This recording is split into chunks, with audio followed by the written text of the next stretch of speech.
Welcome to another edition of Life, Love, and Philosophy. This program is the third in a series I'm doing on Ralph Waldo Emerson, arguably the greatest wisdom writer the United States has ever produced. Emerson stimulates our thinking about what we can all do to live more fulfilling lives. He was born in Boston in 1803, but lived most of his life in Concord, Massachusetts, also the home of his best friend, Henry David Thoreau. Like Thoreau, Emerson was a nonconformist. He often said and wrote provocative, even inflammatory things. Emerson is regarded as one of the great essayists in the Western tradition. I've mentioned in an earlier program that Professor Harold Bloom, in his book entitled The Western Canon, in which he talks about which writers he believes have been the best in the Western tradition, he cites Emerson and Montaigne as having been the greatest essayists. If you are interested in reading Emerson's essays, each of which generally runs about 15 to 20 pages, you can go to Barnes & Noble or any other good bookstore, or of course the library, and you can be sure they will have books that are collections of Emerson's essays. And also, usually a bonus in these books is that they usually start off with a 15 or 20 page biographical sketch of Emerson. An outstanding biography you might want to read, a really great biography of Emerson, is a book by Professor Robert Richardson. The book is entitled Ralph Waldo Emerson, The Mind on Fire. Again, the title of the book, Ralph Waldo Emerson, The Mind on Fire, by Professor Robert Richardson. In a previous program, I mentioned that Emerson believed that there are three purposes for human life. Three purposes, in his opinion, which we should try to accomplish in our lives. He believed the first purpose of human life is to acquire self-knowledge. He was a great believer in the Greek maxim, know thyself. Emerson believed we should explore ourselves, become acquainted with ourselves. Thoreau provides some elucidation here in the sense that Thoreau said that we should all be Columbuses. How so? Well, Thoreau said, explore yourself. You'll find 1,000 regions of your mind yet unexplored. The second major purpose, Emerson believed, of human life is self-cultivation. And what did he mean by that? Well, by self-cultivation, Emerson believed that each of us has a mission to discover for ourselves what makes life fulfilling, and then implement those ideas and actions that we believe make life fulfilling. And the third purpose of human life, according to Emerson, is self-expression. Emerson believed we all have a need to express ourselves. In this sense, he sounds a little like Sigmund Freud.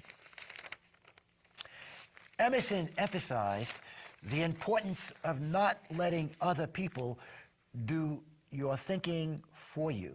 Again, Emerson emphasized the idea of not letting other people do your thinking for you. Emerson believed that the majority of people in every society often don't act wisely and cannot be trusted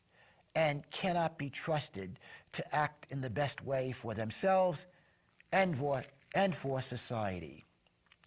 By the way, many thinkers, many famous thinkers over the centuries have agreed with Emerson that the vast majority of people often don't act wisely. And what might be some examples of this? Well, one can point to the numerous religious wars in history, We know that in the 16th and 17th centuries in Europe, Catholics killed Protestants, Protestants killed Catholics, for no other reason than religion. We also know that in the Crusades, Christians killed Muslims, Muslims killed Christians. In this century alone, more than 1 million Hindus, especially in India and the surrounding area, at least 1 million Hindus have been killed by Muslims. We also know that in this century, in the 20th century, we also know that at least 1 million Muslims have been killed by Hindus for no other reason than religion. And of course today in Iraq, Sunnis and Shiites, all Muslims, but with somewhat different beliefs, have been known to kill each other and do other dastardly things to each other. Another example of man's inhumanity to man would be the fact that for some centuries, the Catholic Church condoned the burning alive of heretics. That's right, a religion condoning burning people to death simply because their religious ideas were different from the orthodoxy.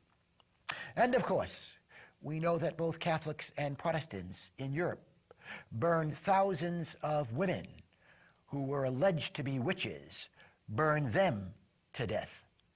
Today it is thought that most of these women who it was claimed were witches were really people who were mentally unstable. Another example of man's inhumanity to man, genocide, the attempted extermination of entire groups of people. Perhaps the best example would be the extermination of Indians in the Americas by the Spanish and by Americans. And also, of course, there have been genocides in Armenia. We know that in the early 20th century, approximately 1 million Armenians died at the hands of Turkish people. And of course, 6 million Jews approximately perished in the Holocaust as a result of Nazi Germany's efforts to exterminate Jews. And of course today, there is mass genocide in the Darfur region of Africa.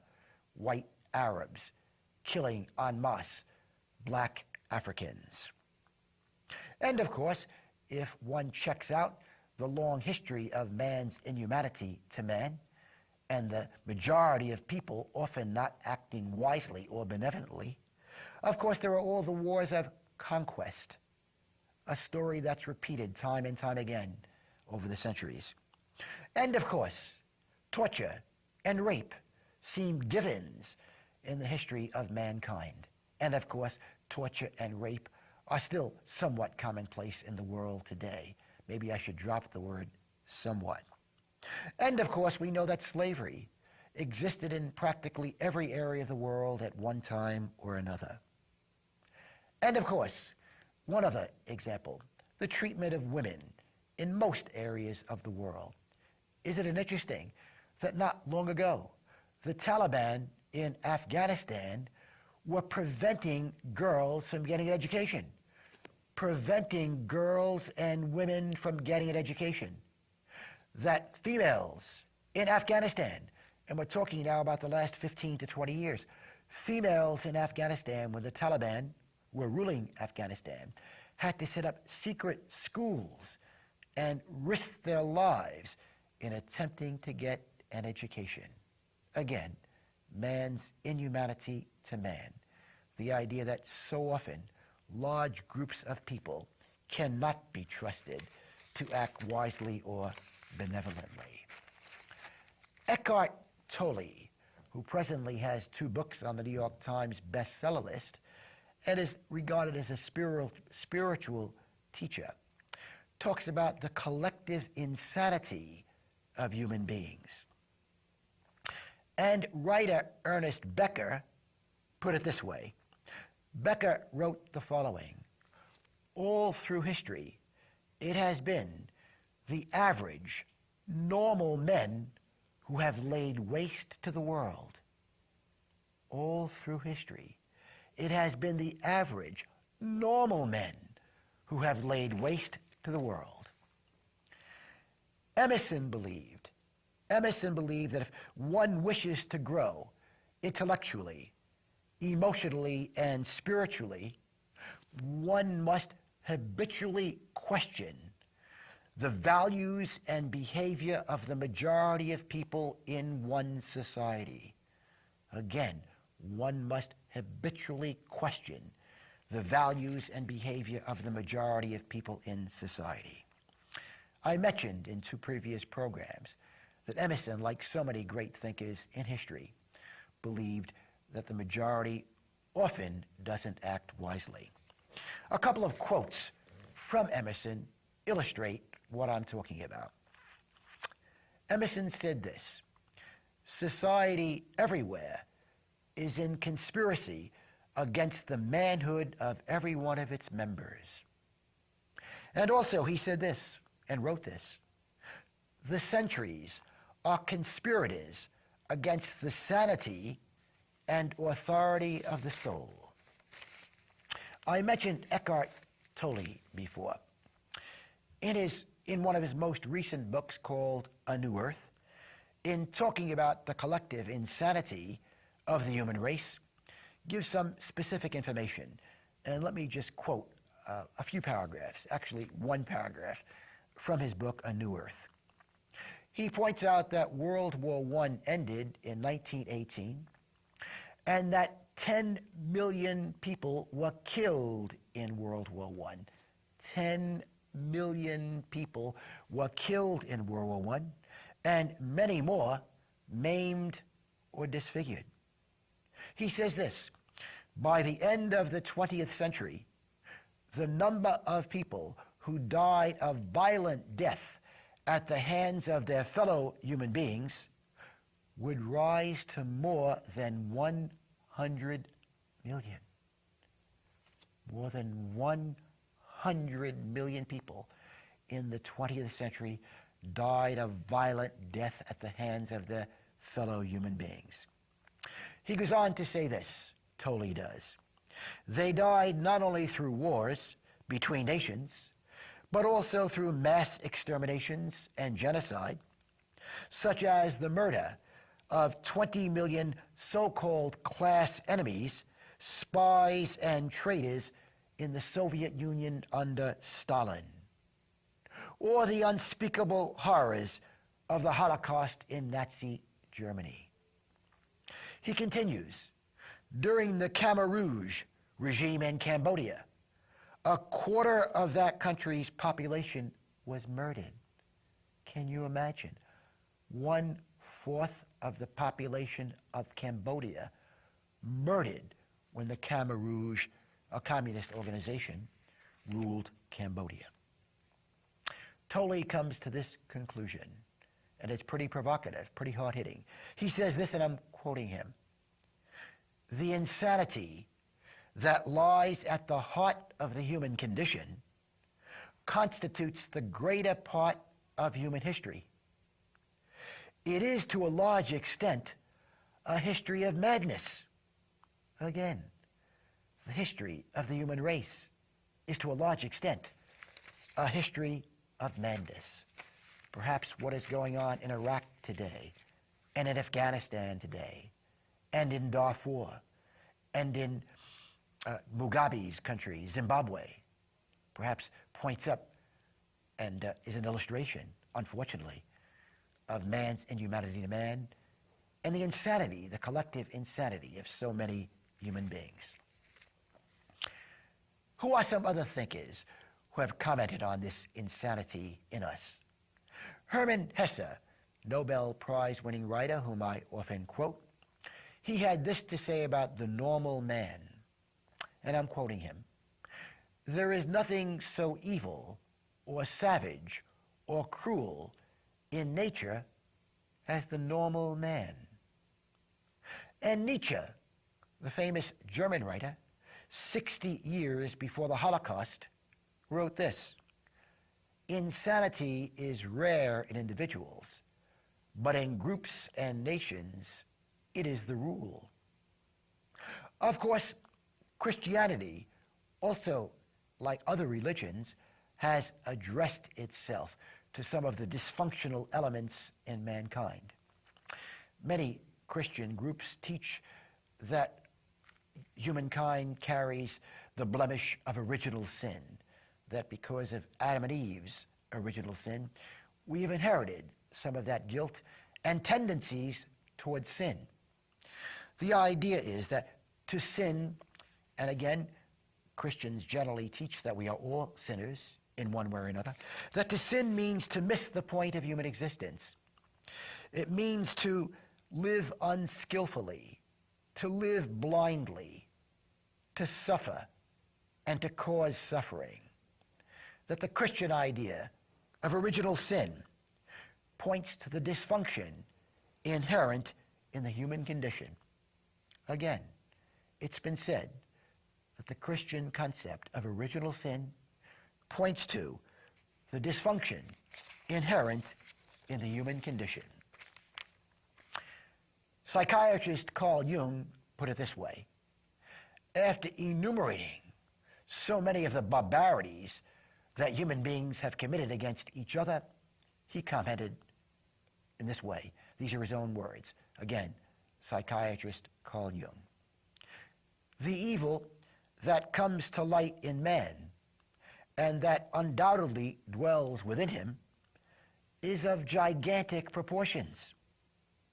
He continues, but most people regard themselves as harmless, and so add stupidity to iniquity. Jung believed that most people believe they're better than they are, that most people are blind to their own sinning, and therefore, because of their blindness about themselves, they add stupidity to wickedness. Jung, of course, is reminding us of the importance of the Greek maxim, know thyself. That means knowing not only what is positive in us, such as our capacity for compassion, by the way, and for caring for others, but know thyself also incorporates the idea of being in touch with the dark side of our nature, the evil side of our nature, so that if we are in contact with that, we will be less likely to act on our evil impulses. Emerson had a rather low opinion of average human nature.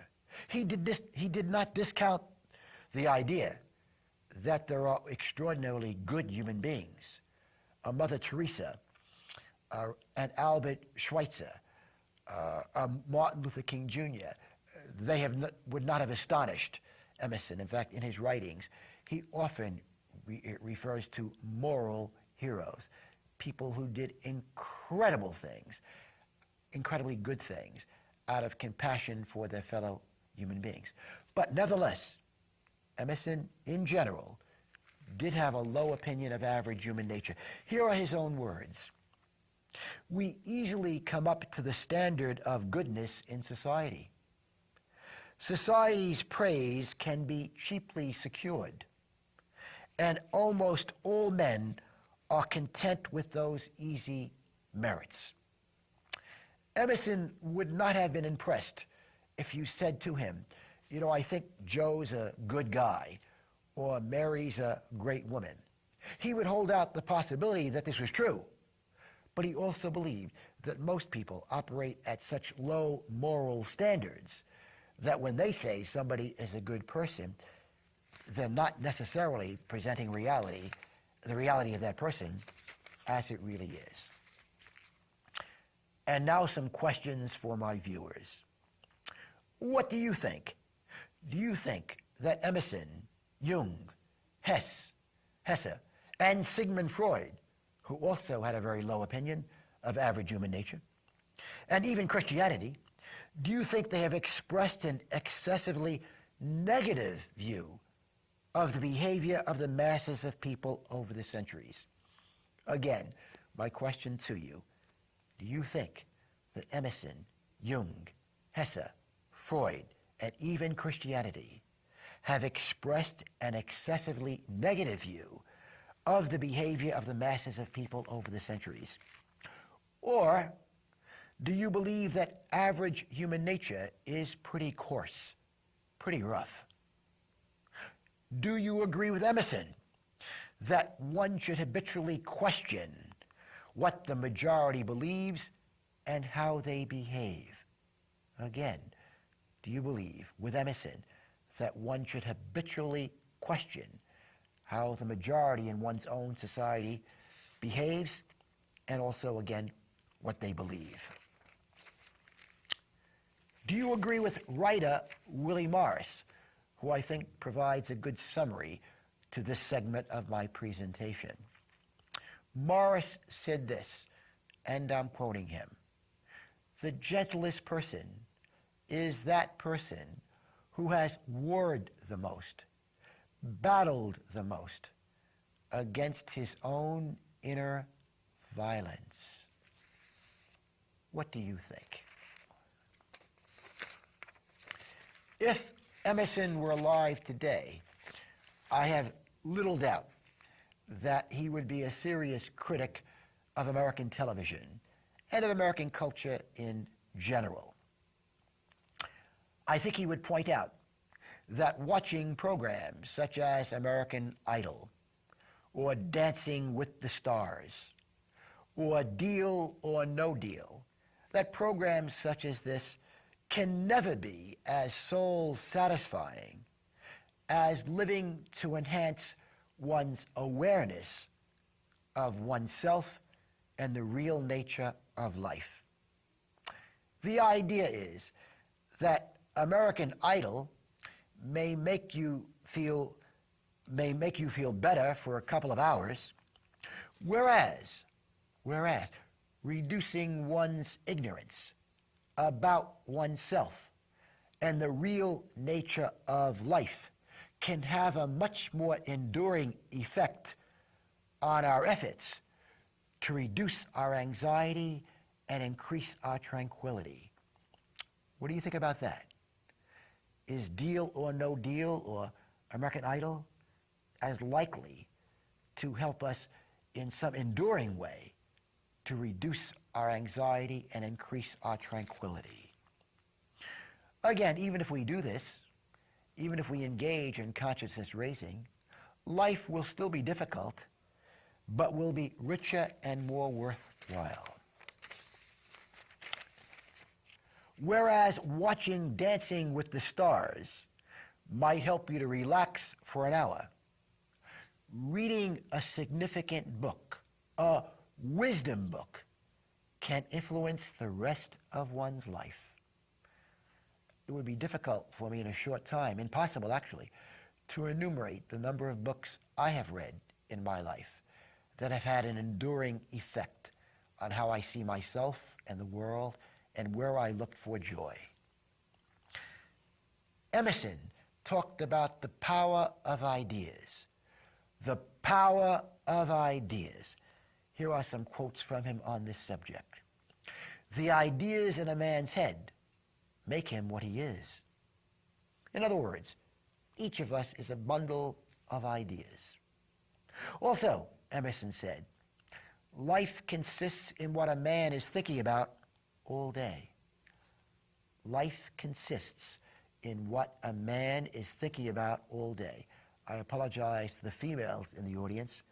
Emerson, a victim of 19th century conditioning, usually used the word man instead of humankind or men and women.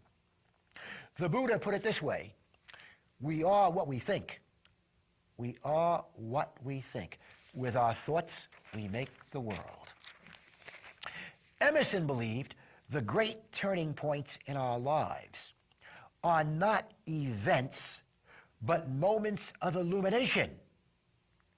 Emerson contended that the great turning points in our life are not our choice of occupation, our marriage, our purchase of a home, but rather the great turning points in our lives are thoughts which can reverse our entire manner of living.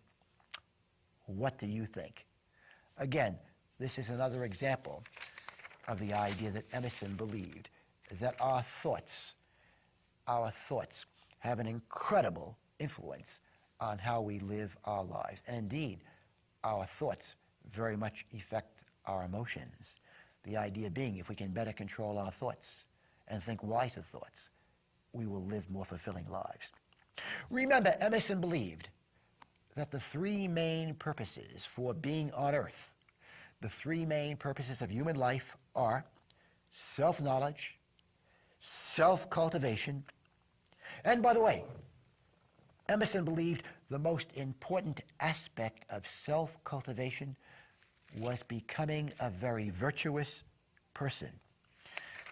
Emerson believed that there is nothing we can accomplish in life that is more important than being a good person, that accumulating a fortune, getting into Harvard, accomplishing a score of 1,400 on the SATs, that hitting 350 for the Yankees, winning a Nobel Prize in literature, none of these is nearly as important an accomplishment as trying to become a very decent, kind human being. Emerson believed that being a good human being is the most important thing we can do to live useful, valuable, fulfilling lives. Again, being a good human being is the single most important thing we can do to live fulfilling lives. Other thinkers also have commented on this. The French thinker Montaigne put it this way: there is some sort of gratification in doing good that gives us joy.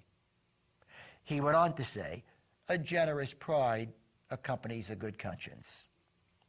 And Dostoevsky, the famous Russian writer, put it this way: how good life is when one does something kind and just. I'll have much more to say about this next week, and in fact, in a future program, I will devote almost the entire program to Emerson's thoughts on religion. You recall, he had been a Protestant minister, an ordained Protestant minister, for 5 years. But right now, as usual, I'd like to end with a quote from Henry David Thoreau. Thoreau believed we are all artists. Emerson did also, by the way. Thoreau in Walden penned the following words: to affect the quality of the day, that is the highest of arts.